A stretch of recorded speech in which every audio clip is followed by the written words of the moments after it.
hace presente.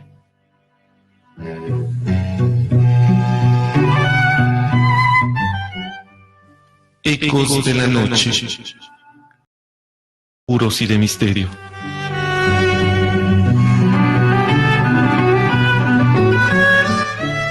Produce Raúl Rodríguez Lucio. Ecos de la noche.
Ecos de la Noche presenta la segunda parte de esta serie que trata sobre la muerte de Pedro Infante y su investigación de un misterioso personaje que surgió a partir de la década de los 80s.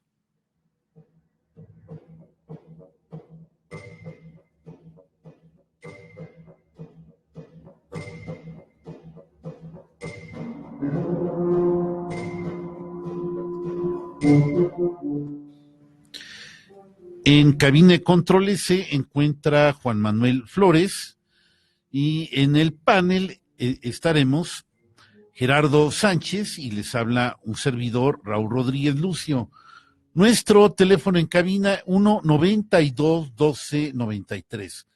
Para mensajes de texto tenemos el 44-23-22-10-77 o bien según yo, ya comenzamos nuestra transmisión de Facebook Live a través de la página de Ecos de la Antigüedad, pero donde sí está y la pueden encontrar es en la página de Radio UAQ 89.5 de Radio Universidad. Ahí sí está, ya tenemos una camarita nueva y la pueden, ya está, ya, también me dicen ya está en Ecos de la Antigüedad, así es que está en Radio UAQ 89.5 y en Ecos de la Antigüedad.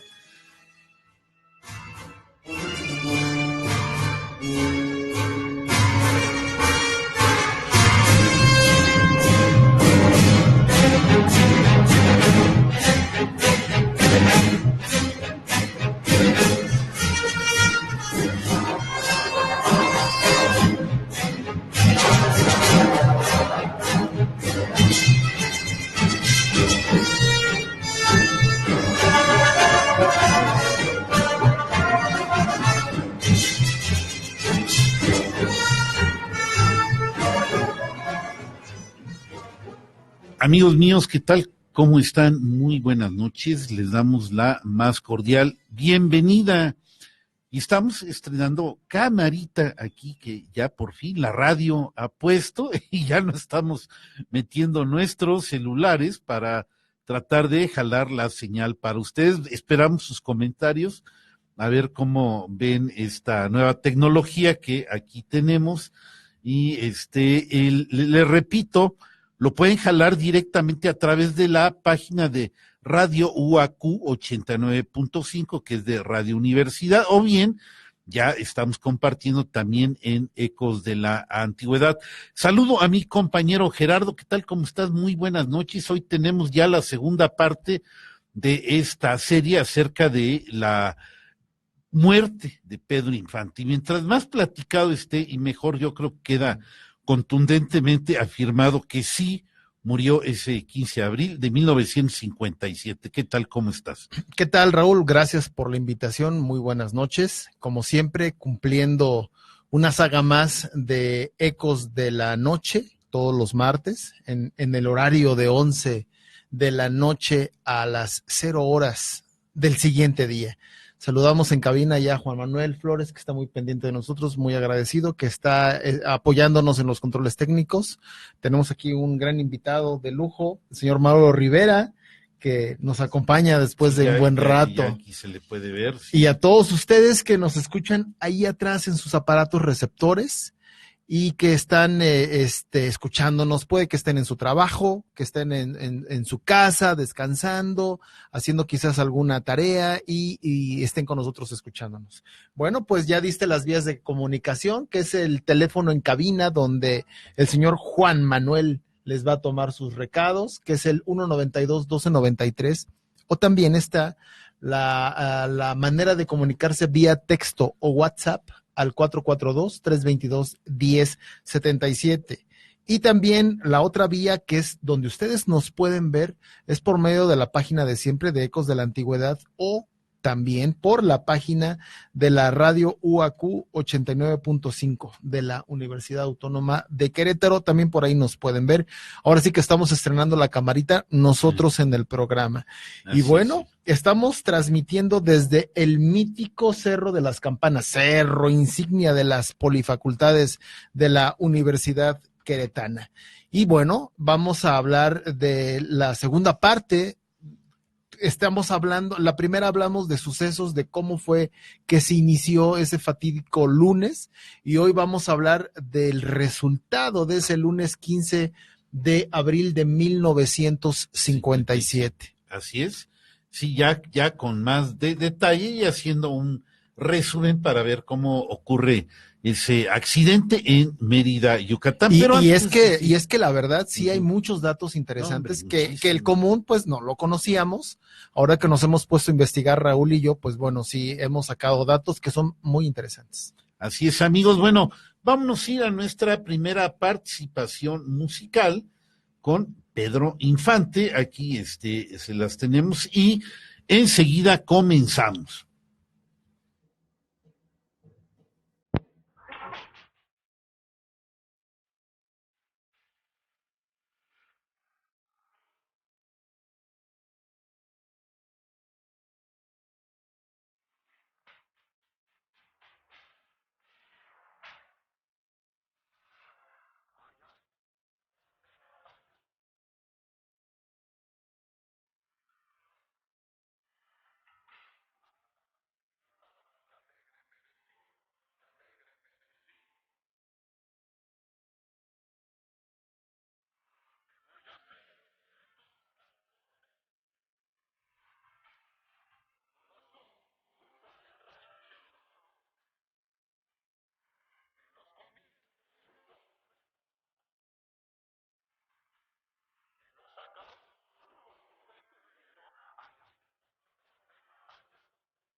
Bien, amigos míos, pues ya escuchamos una de las clásicas de Pedro Infante y pues estamos viendo que sí podemos leer los mensajes. No sé si quieras decirnos. Claro que sí, Raúl. Mira, nos está escuchando nuestro compañero y amigo de Ecos de la Antigüedad, pero en la mañana, los sábados, mañana, sí. el señor José Quesada Fox, que es un auténtico experto en la época de la Revolución. Él está dando muy buenos charlas. También nos está escuchando mi hermana, que nos manda un saludo, y ella dice, al igual que el señor Quesada, que se ve muy bien. Luego tenemos aquí a César Rubén López Rodríguez. Él nos manda saludos y dice que es la primera vez, supongo que nos ve o que nos escucha. De ser así, pues le damos la más cordial bienvenida a César Rubén. Ojalá y podamos llenarte de gusto lo que vamos a platicar hoy y que nos sigas acompañando cada martes de 11 a 12 de la noche y los sábados de 8:30 de la mañana a las 9:30. Tu señora dice que la canción que se acaba de escuchar es Historia de nuestros abuelos. Saludos, estamos a gusto escuchándoles. Exacto. Edgar González Macías dice, ya se escuchan las canciones también por este medio. Van mejorando, felicidades. Y bueno, pues ya. La gente hasta ahorita son las que se han reportado o las que al menos podemos ver por esta ventana. Muchas gracias a ustedes. Así es. Muy bien, pues entramos de lleno al tema. Muy bien. La semana pasada platicábamos de cómo fue que se dio el suceso. De manera rápida abordaremos que Pedro Infante es notificado para irse a la Ciudad de México porque su única esposa ante la ley y ante Dios se llamaba María Luisa León, con la que se casó en 1939. Él tuvo otra mujer y tuvo otros hijos. Bueno, no tuvo hijos con María Luisa León, pero sí tuvo hijos con una muchacha que en ese entonces se llamaba Guadalupe Torrentera, Lupita Torrentera, tuvo 2 hijos. Después, finalmente él se casa en 1955 con Irma Dorantes, cuando Irma tenía 22 años y Pedro Infante tenía como 37, 36 años. Estaban muy jóvenes, ahora sí como que 40 y 20 diría la canción. Sí. Pero María Luisa León dice, basta, o sea, ¿cómo es posible que Pedro se haya casado cuando él sabe que está casado conmigo? Soporté que él tuviera un amante, tuviera hijos, pero eso de que se casó no. Y pum, le mete una demanda. Entonces, demanda fuertísima. Y sí, incluso Irma Dorantes comentaba, tú subiste en este día en Ecos de la Antigüedad, hay unos videos que el director del programa, Raúl, subió, buenísimos, la historia detrás del mito, por ejemplo, ustedes pueden revisar ahí, en donde Irma Dorantes comentaba de que Pedro le pasaba una cantidad enorme de dinero a María Luisa León. Ella dice que en una ocasión, para que le otorgara el divorcio, él le tuvo que haber dado $1,000,000 de hace 61 años. Es lo que dice ella, ¿no? Irma Dorantes. Total, que Irma Dorantes, estando en México, le dice, ¿sabes qué? Ven y arregla esta situación, porque pues la vamos a pasar muy mal y arregla las cosas como son. Se supone que Irma Dorantes, ella, muy chavita, no sabía que Pedro era casado. Yo más bien pienso que todo mundo lo sabía, ¿no? Pero bueno, en fin, finalmente él decide volar inmediatamente a México ese sábado que fue el 13 de abril. Coincidía que era el sábado de Gloria. O sea, estaba terminando la Semana Santa. Él estaba en Mérida, difícilmente pudo conseguir ni para el sábado 13 ni para el domingo 14, pudo conseguir un vuelo comercial. Sí, no pudo volar. Pero el domingo él se entera que en la compañía en la cual Pedro Infante era una especie de socio, Raúl. Era un socio, sí. Una compañía aérea de carga llamada TAMSA. Transporte Aeroméxico Mexicano, S.A. Y él sabe que va a haber un vuelo de carga el lunes a eso de las 7 de la mañana, 7:30, y él dijo, es mi oportunidad. Entonces, cuando él se entera, él habla con su amigo Gerardo de la Torre y le dice que pues le diera la oportunidad de cederle su lugar en el viaje. Es decir, que Gerardo de la Torre se quedara en tierra y Pedro ocupara su lugar, además de que le pedía como favor enorme que le diera la oportunidad de ser copiloto de la aerolínea, de la nave. Pedro Infante tenía aproximadamente como 2,900 horas de vuelo. Entonces era una persona. No era poquito, ya era un rato, ¿no? Entonces sí había una cierta experiencia, además de que Pedro tenía acciones en la compañía. Era una compañía de carga y esa mañana él se levanta temprano. La semana pasada comenté que él desayuna unos huevitos rancheros, sí, ¿no? Haciéndole honor al charro mexicano, yo creo. Y pues él llega a la aerolínea, se sale en su moto Harley Davidson, llega a los hangares del aeropuerto de Mérida. La gente de carga, los muchachos de carga comentaban que Pedro les había dicho que pues había tomado ese desayuno, que esa mañana tempranito había llegado una señora con insistencia a tocarle a su casa, traía enfermo a su niña, una bebé chiquilla, él le da un dinero para que surta el medicamento, ella ya había ido al doctor y llevaba su receta.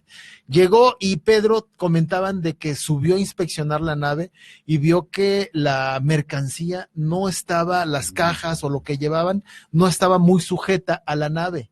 Entonces él comentaba que había que sujetarla, sí. Porque el avión de una manera u otra podía desestabilizarse. Llevaban alrededor de 6,000 toneladas de carga. La mayoría era de pescado. De pescado y algunas mantas. Sí, en efecto, es bien importante porque estamos viendo mucha gente involucrada en este accionar, desde el copiloto que estaba seleccionado para ese vuelo, como Pedro prácticamente lo baja del avión, aprovechándose que es un socio de la línea aérea TAMSA, entonces las puede, entonces decirle, oye, déjame entrar en tu lugar, es como darle prácticamente una orden, claro, nada más se guarda el formulismo, pero no había mucho que decir, y todos estos movimientos de lo que desayuna, de la persona que llega a pedirle dinero para una medicina, de los muchachos que están en el hangar, que comentan lo que desayunó, que luego entran a inspeccionar la carga que hay dentro del avión, sujetarla bien porque estaba toda blanda y al parecer no estuvo tan bien ese trabajo porque hay cálculos de que se zafó totalmente y desbalanceó todavía más el avión cuando estaba en el vuelo fatal. Y entonces vemos mucha gente que lo vio subir, que entró, y pues queda para mí tan claro, ya se han dicho nombres, aparte de algunos testimonios que aquí vamos a decir al rato que yo tengo preparados, pues de que la persona que subió ahí era Pedro Infante y no era otro, como lo han querido decir, sobre todo los que son, digamos, partícipes de la teoría de que el famoso Antonio Pedro, que surge ya por la década de los 80, era un Pedro Infante que no había muerto. Entonces esta teoría con estos simples hechos que estamos dando queda totalmente cancelada, o sea, no hay manera de probar otra cosa, y al momento de que ya vamos a ver estos detalles, se estrella el avión, sacan los cuerpos,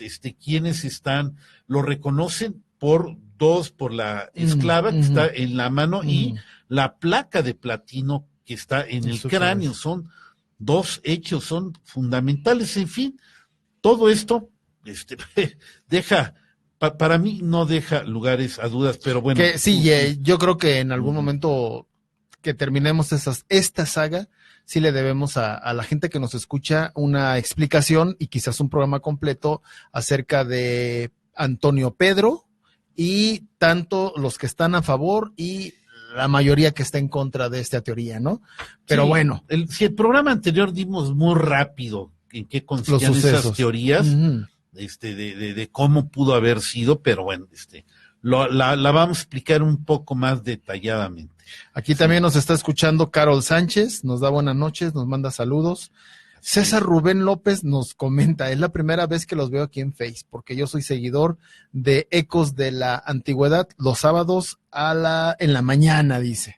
Entonces, muy bien. También. Y el compañero Quesada nos dice 6,000 toneladas, no, 6,000 kilos o 6 toneladas. Seguramente lo dije yo así, y han de comprender que a estas alturas de la noche madrugada, de repente desvarío, pero no, gracias por la anotación, son 6 toneladas. El avión era un avión que había sido arreglado para ser de carga. Fue un avión que participó en la Segunda Guerra Mundial y lo adecuaron para labores de carga.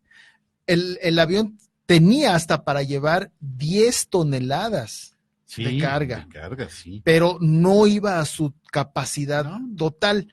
Sí tenía un cierto espacio. Estaba muy mal puesta la carga. Sí, eso estaba era evidente. mal Fue ubicada. Pero también seguramente el avión estaba mal y no había sido revisado a fondo.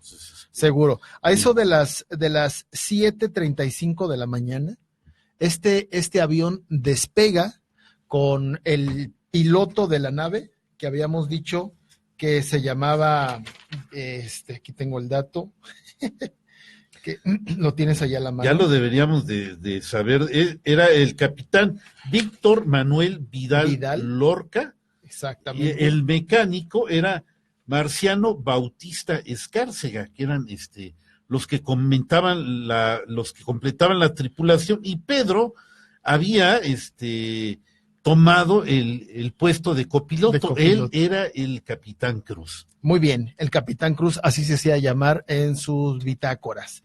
Entonces, a las 7:35, ellos empiezan a tomar la pista para despegar. Era el número económico XAQ y en la bitácora era su viaje 904. Y ya muy bien comentaste, los personajes que iban dentro de la nave eran 3. A los 10 minutos de haber despegado la aeronave, el avión se desplomó. Esto sucede que el avión sale. Antes de salir, obviamente tienen ellos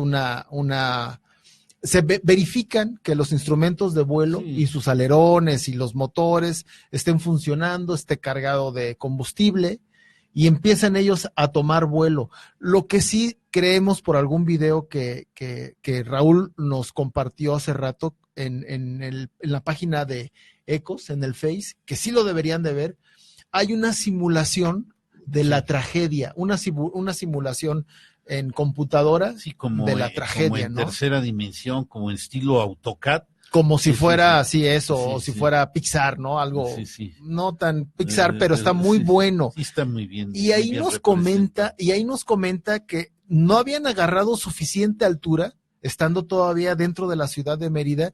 Ellos hacen un viraje, y en este viraje, Raúl, ellos se inclinan a 65 grados. Lo cual fue mucho para la carga. Y el piloto Vidal, él recompone el vuelo, o sea, no sigue en esta vuelta, sino vuelve otra vez el avión a emparejarlo y continúa sin dar la vuelta completa para dirigirse hacia la Ciudad de México. Supongo que la pista de aterrizaje o de vuelo llevaba otra dirección y necesariamente tenían que hacer virar, ¿no? La nave. Que virar. Se dice, por cómo sucedieron las cosas y por los que conocen cómo era Pedro Infante en las cuestiones de vuelo, que seguramente le pidió al capitán Vidal manejar la nave, porque era como muy picado. Pedro como que quería hacer las cosas, y pues también, ¿no? Se trataba como una especie de un patrón, un socio que está ahí capitalista y que está piloteando, y pues no, si ya había bajado al mecánico, bueno, pues, o sea, le dice al piloto, déjame pilotear. Entonces, no sería extraño pensar, y muchos creen que así fue, incluso en esa simulación se dice que el que iba manejando era Pedro Infante, no el capitán Vidal, o sea, el que empieza a hacer todos los movimientos, y probablemente esta inclinación a 65 grados muy fuerte fue la Pronunciada. que fue quizás producto de la no tanta pericia Mm. que no tenía Pedro Infante al lado del capitán, entonces, pero probablemente. Pedro Infante tenía una urgencia por llegar a la Ciudad de Sí, México. sí. Entonces, esto bien que comentas, quizá le dio por querer hacer las cosas demasiado Sí. rápido, ¿no? Entonces, él al momento de que el piloto de la nave dice, no, recompongamos y Sí. continuemos, Ujú. él vuelve a poner la nave Sí, sí. en vertical, Vertical o se para inclina que un poco para seguir subiendo. Seguir Sí, subiendo porque iban a muy a muy baja altura. Él Claro. quiere subir 3,000 pies todavía más Sí. para poder virar y ahora sí dirigirse hacia la Ciudad de México.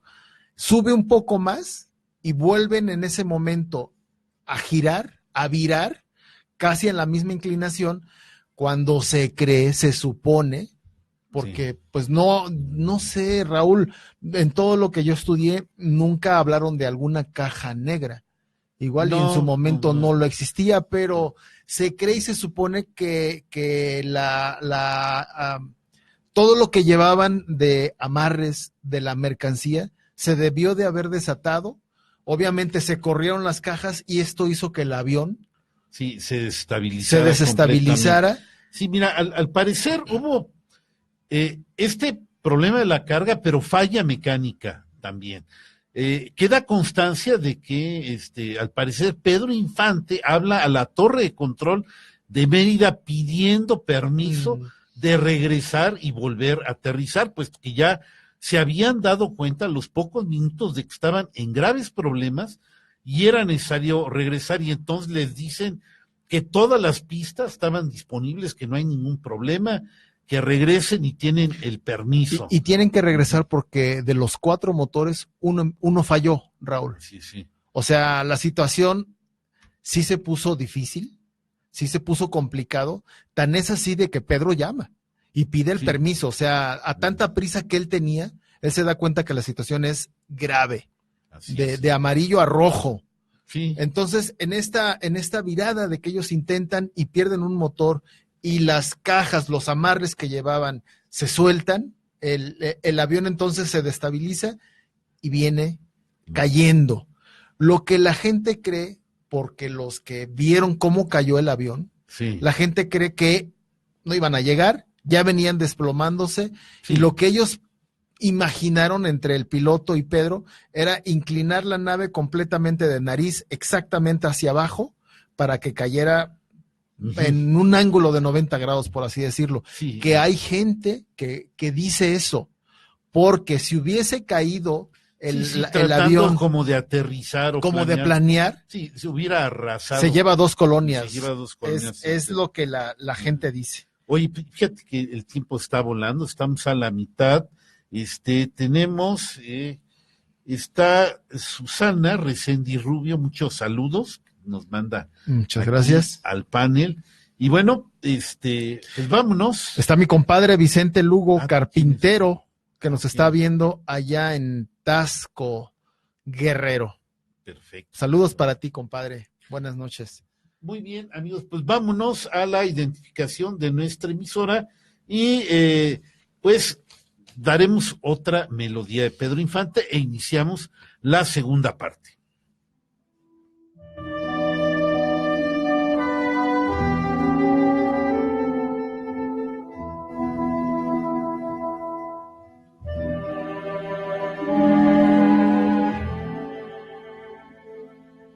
Radio Universidad 89.5 FM, transmitiendo para ti las 24 horas del día desde el histórico Cerro de las Campanas, Querétaro. Radio Universidad. La cultura universal. 23:30 minutos.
Bien, amigos míos, pues ya estamos aquí iniciando la segunda parte.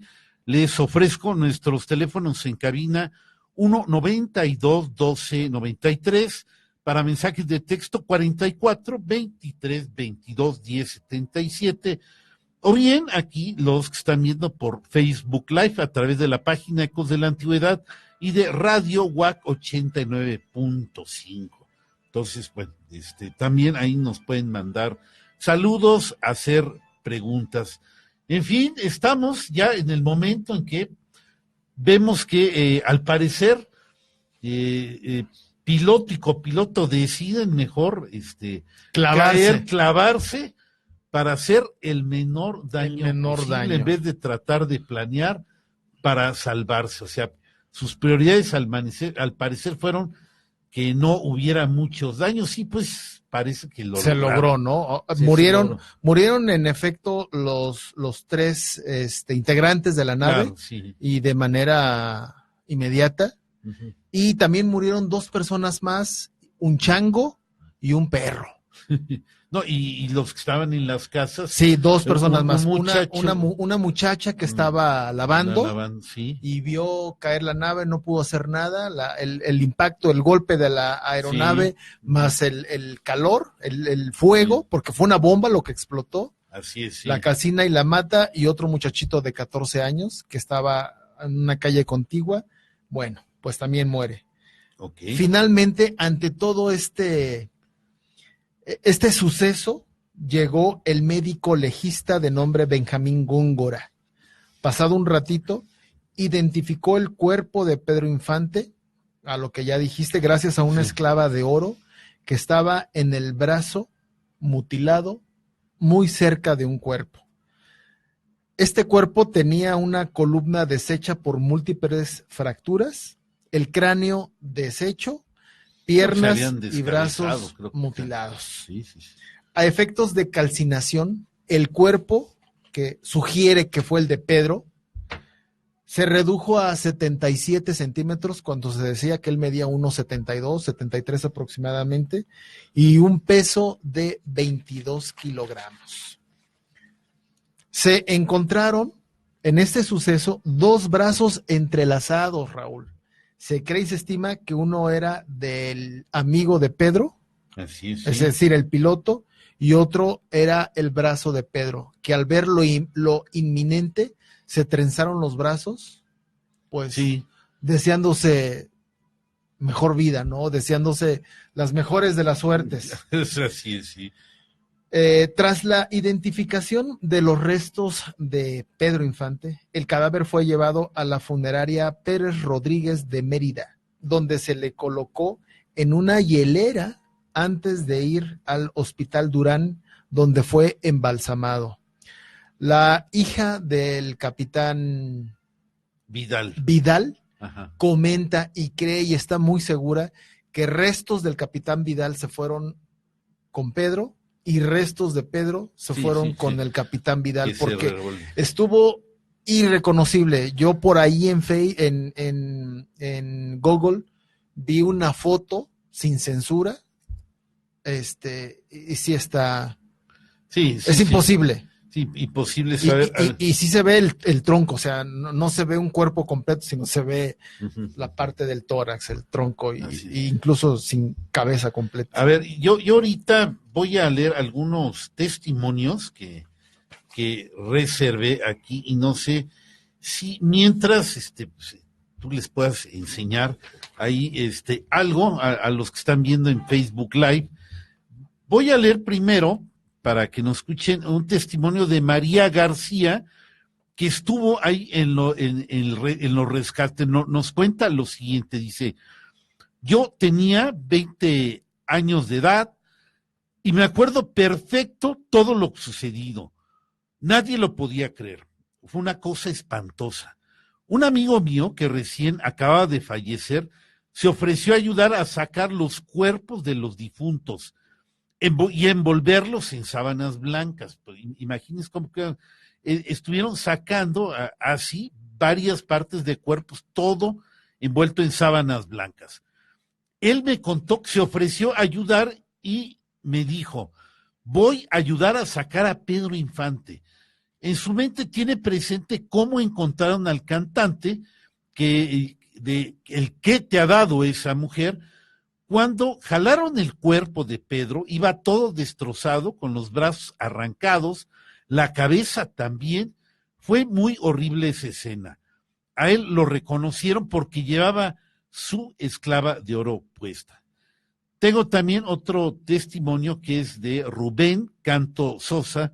En ese entonces él tenía 32 años de edad, era dueño de una de las casas que el avión destruyó y comenta lo siguiente, dice, había mucho humo, el olor era, terrible, el olor era terrible, insoportable, dice que olía a carne asada, a humanos quemados y a pescado, porque eso era lo que transportaba el avión, además de algunos textiles.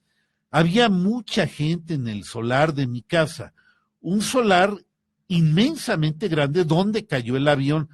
Se escuchaban gritos, lamentos de mucha gente. Al caer el avión, hubo, como decía Gerardo, una explosión que no se habría sido sin un motor de tanque de gasolina. Obviamente, esto estaba así porque, pues, conservaba el avión toda la gasolina, entonces fue como una especie de bomba. Esto también ha de haber destruido, y obviamente el ruido que se produce fue bastante grande. En fin, bueno, esta parte aquí di dos testimonios de personas que estuvieron ahí en los rescates. Bueno, pues sí, son testimonios reales de gente que estuvo totalmente ahí y se quedaron gran parte del día, Se quedaron gran parte del día y durante años y años, pues se han hecho misas ahí, incluso en donde cayó el avión, porque murió la hija del dueño de la casa, tienen allí un altarcito. Bueno, pues a las 5 de la tarde de aquel lunes 15 de abril, el féretro de Pedro fue llevado finalmente a su casa de Mérida. En la madrugada del martes 16 de abril, finalmente Pedro fue llevado al aeropuerto de Mérida y cargado en el avión de la misma línea aérea en el que Pedro un día antes pereciera, es decir, en Tamsa, y que finalmente sí lo llevó a la Ciudad de México, donde él iba a ser sepultado. El martes, a eso de las 11 de la mañana, llegó al aeropuerto de la Ciudad de México y fue recibido por familiares y amigos. Cuando él regresa del hospital a su casa de Mérida, estando en el hospital, sí viajó del distrito a Mérida, sí viajó su no puedo decir su actual esposa, pero la que estaba en turno, por así decirlo, Irma Dorantes va a reconocer el cuerpo de Pedro. A ella le toca esa suerte, pues, sí. Que le tocó a ella reconocerlo, pero ya cuando Pedro llega a la Ciudad de México, ya ella ya no fue recibida por la familia de Pedro, le hicieron un lado y obviamente fue la familia Infante y ella, su mujer, María Luisa León, incluso la madre de Pedro, tuvo que haber ido allí. Muy bien, bueno, el miércoles... Déjame comentar aquí nada más cómo se dio a conocer en los medios esta noticia de Radio Mérida. Dice, a las 8:15 de la mañana, el locutor Humberto Sánchez Rodríguez de la estación XEMH interrumpió la programación y la audiencia escuchó lo siguiente. ¿Es realmente cierto que nuestro querido Pedro Infante ha fallecido?, se preguntan. Le preguntó al reportero Fernando Vélez, quien le respondió, lamentablemente sí es cierto. Aquí tenemos las órdenes de despacho debidamente firmadas por Pedro Infante como copiloto. Notablemente afectado, Sánchez Rodríguez expresó, desgraciadamente, amigos XEMH, Radio Mérida confirma en una forma oficial la muerte de nuestro querido actor Pedro Infante. Casi 3 horas más tarde, a las 11:12 de la mañana, Manuel Bernal, que era un gran declamador, y fue quien desde la Ciudad de México reconfirmó al mundo la noticia a través de la estación XEW y lo dijo de esta manera: Pedro, nuestro amado Pedro, y esto ha sido confirmado, ha muerto en un trágico accidente en Mérida, Yucatán. Los restos mortales de Pedro Infante fueron trasladados al Teatro Jorge Negrete, donde por 22 horas se honró su memoria. A Irma Dorantes, como tú lo dijiste, no se le permitió concedió el ingreso. Es correcto. Y estas palabras que tú acabas de decir de los periodistas están en YouTube, ¿eh? Se pueden escuchar tal como tal lo dijeron, ¿eh? Y bien lo dices, se escuchan contrariados. Si se escucha una voz muy triste y una voz de un dejo, de una cierta, pues, ¿cómo poder? Amargura, un desecho. Sí. Por el suceso tan trágico que sucedió. Bueno, antes de que sigas, saludamos a mi hermana Betty Rodríguez Lucio. Dice: hola, apenas conectándome, saludos al panel. Bueno, también mi compañero y gran amigo Fer Ortega desde Celaya nos está viendo y escuchando. Pues muchas gracias. Saludos, Fer. Bien, continuamos. Sí. El miércoles 17 de abril de 1957, nos estamos hablando del miércoles, Pedro Infante fue enterrado en el Panteón Jardín ante un mar de gente que lo acompañaron. En ese panteón en el que un par de años antes fuera enterrado don Delfino Infante, padre del artista. Y esto sí, ustedes pueden verlo en las películas. Hay una película que se llama Así era Pedro Infante, de Ismael Rodríguez, y está precisamente todo este cortejo fúnebre, ¿no? Que sí fue todo un gran suceso. Pedro Infante murió intestado.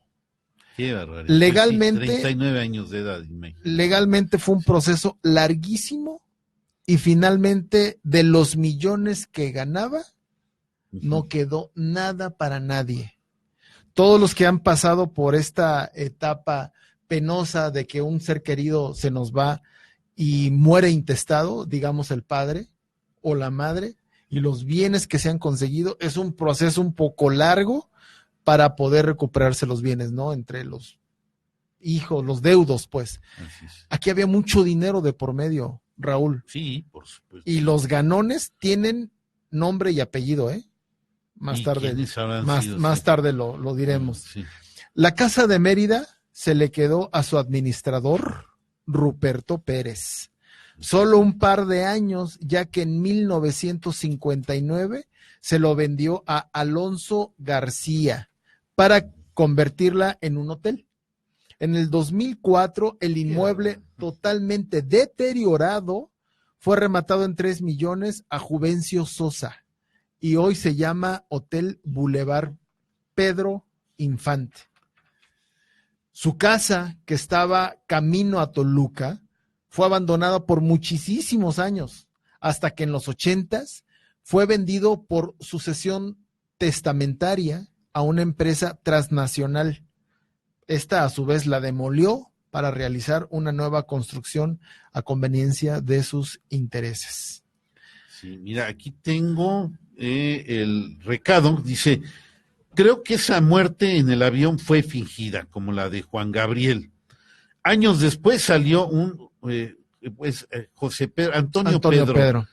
Era el mismísimo Pedro Infante. Recuerdo un concurso de Luis Manuel Pelayo donde intentaban sacar un doble. Nunca lograron ninguna voz parecida y físico menos. Lo que acaban de decir lo comprueba, eso de que estuvieran irreconocibles. Joel Rayas: hola Joel, ¿qué tal? ¿Cómo estás, compañero de ingeniería? Bueno, sí, obviamente sí hay mucha gente que piensa que esta persona era Pedro Infante, pero yo creo que para mí es tan contundente que se subió al avión y ahí se mató. Sin embargo, sí vamos a hablar, ¿no? La próxima semana. O sea, la próxima semana vamos a dar las teorías de Antonio Pedro, igual a Pedro Infante, y qué se maneja para que esto haya sido de esta manera. Y sí hay, y están bastante elaboradas, tienen mucho trabajo, se ha trabajado bastante en armarlas y hay muchísima tinta que ha corrido en torno a y merece la pena tratarlo. Sí, ¿no? sí, lo vamos a tratar de la muerte, independientemente de lo que pensemos nosotros. Sí, que son interesantes, así como la teoría de que el hombre no llegó a la luna, y resultan muy interesantes. Ojalá y algún día podamos abordar estos temas. Así es. Pero en Tras Bamblinas, cuando estaba la música sonando, nos había hecho algún comentario aquí nuestro amigo y compañero Mauro acerca de Pedro. Un par de datos que son útiles, Mauro. Platícanos, por favor. Sí, buenas noches. Como dato curioso encontré que su moto Harley se desarmó y de ella se tomaron los moldes para hacer una estatua de Pedro en su moto. Y lo que comenté también es de un gran talento mexicano o de origen o raíz mexicano que es Richie Valens. Y un comentario extra de lo que se escapa de mi capacidad de entendimiento. El que un avión que tiene señales de que va a caer y todos los pasajeros estén destinados a morir y no se trabaje en paracaidismo, se escapa de mi tolerancia de comprensión. Y Querétaro se señala como gran potencia de constructor de aviones y no hablan de paracaidismo, eso no me agrada nada.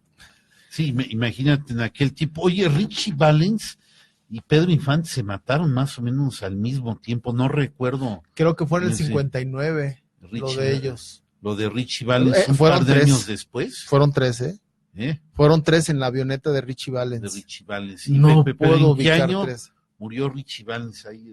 No, casi puedo asegurar que fue en una nevada. Sí. Él no quería viajar en avión, Richie Valens. Ya no salimos del tema, pero él no quería viajar. Pero estamos muy cerca en el tiempo. Yo pienso que casi fue, si no en el mismo año, muy cerca en el tiempo. Sí, fueron tres grandes estrellas que del rock and roll se apagaron. En esos años Elvis entró a la milicia y quedó vacío el mundo del espectáculo del rock y después llegaron los Beatles. Pero bueno, para terminar nuestro comentario, porque ya casi terminamos. ¿Cuánto nos queda? Okay. 3 minutos. Rafael Aviña, crítico, guionista e investigador de cine en la Ciudad de México, comenta, a él le tocó estar con Pedro. Dice, un músico que los acompañaba, hablando de Pedro Infante y de Jorge Negrete en una actuación, dice, un músico que los acompañaba en el guitarrón, me comentó que cuando salía Negrete, actuaba como un cantante de ópera y la gente nomás aplaudía con toda seriedad. Cuenta Hernández, que cuando salía Pedro, un montón de viejitas en las primeras filas del teatro sacaban platos y enchiladas que tenían escondidos debajo de sus asientos. Pedro se acercaba con ellas y les daba una mordida a cada plato que las viejitas traían. La verdad es que, pues Pedro Infante siempre fue genio y figura, ¿no? Fuera de cámaras y dentro de cámaras, en el plato donde actuaba, siempre el hombre era sensacional, ¿no? Por supuesto, sí. Tantas historias que existen alrededor de él, que murió un hombre, pero nació la leyenda, ¿no?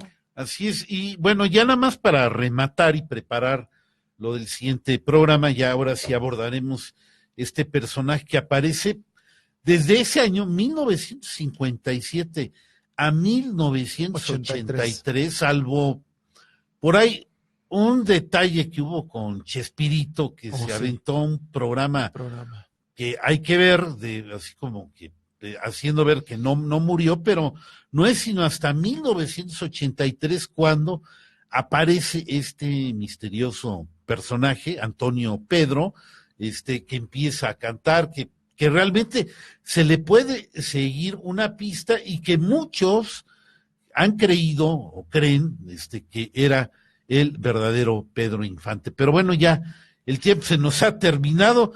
Esto lo dejamos para de hoy en 8. Gracias, Gerardo. No, pues gracias a ustedes, gracias ahí a Juan Manuel, que está muy pendiente. Qué bueno que vino aquí a Mauro, nuestro buen ya. amigo Mauro. A todos Sí. ustedes que nos escuchan. Raúl, te escuchamos el próximo sábado a las 8:30 de la mañana. Sí. Y de verdad, gracias por estarnos siguiendo. El próximo martes continuamos con Antonio Pedro. Así es, amigos, gracias a Juan Manuel Flores. Ustedes que tengan una gran, bonita noche y nos vemos hasta la próxima.